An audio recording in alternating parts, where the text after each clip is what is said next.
Thank you very much for all that. Our next speaker is going to have her work cut out because she's speaking in favour of the motion that the Catholic Church is a force for good. The Conservative MP and former government minister, Anne Widdecombe, she's as well known for her religious views as for her politics. If you recall, she left the Church of England in 1992 in a blaze of publicity when it allowed the ordination of women priests. The following year she converted to Catholicism and has become one of the most vocal and staunchest defenders of the Catholic Church since then. Anne Widdecombe, the floor is yours.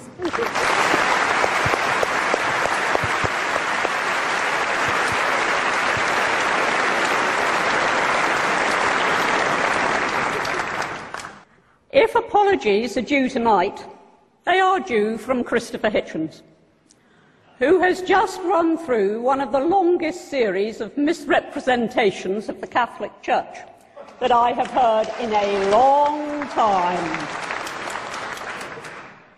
He has said with that certainty which characterises his utterances that the Catholic Church has had a history of anti-Semitism.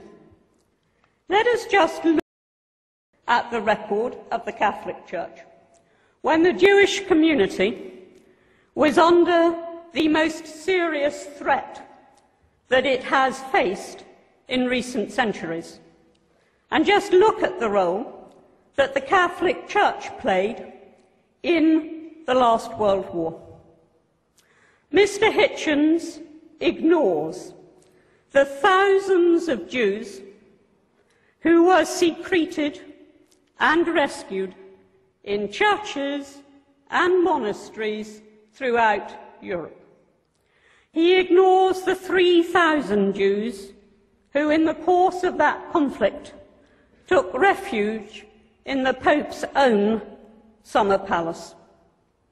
And coming nearer to our day, of course, Christopher Hitchens is right, and who could possibly dispute with him, that the abuse of children, of innocent children, is one, in fact it is the worst offence that anybody can commit.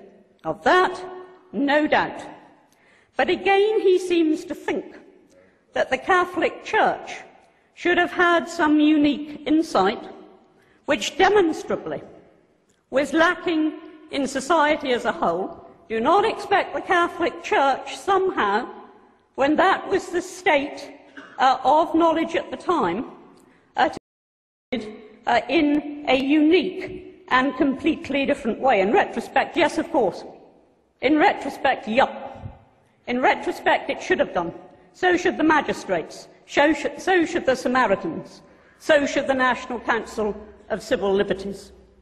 But when we ask whether the Catholic Church is a force for good, let's just try to imagine a world today without, for example, the billions of pounds that are poured into overseas aid by the Catholic Church, contributing year on year more than any single nation. Imagine the developing world had been left without the input of the medicine and the education that was brought to it by the missions. Imagine the absence of those collections Sunday upon Sunday for famine relief. Imagine the absence of the church in the local community. We play a vital role. And you don't need to be a Catholic to acknowledge that we play that role. What is the church? It is its members. It is the nuns and the monks and the priests and the lay workers and the congregations. It is not just the hierarchy of the church. And I believe that the church to which I belong is a massive, massive force for good. But let us not just keep the debate at that level. I knew somehow that when we were here tonight, we would be discussing child abuse and condoms. They came in the end. I almost thought we were going to get through an entire speech without condoms from Christopher Hitchens, but we got them at the end.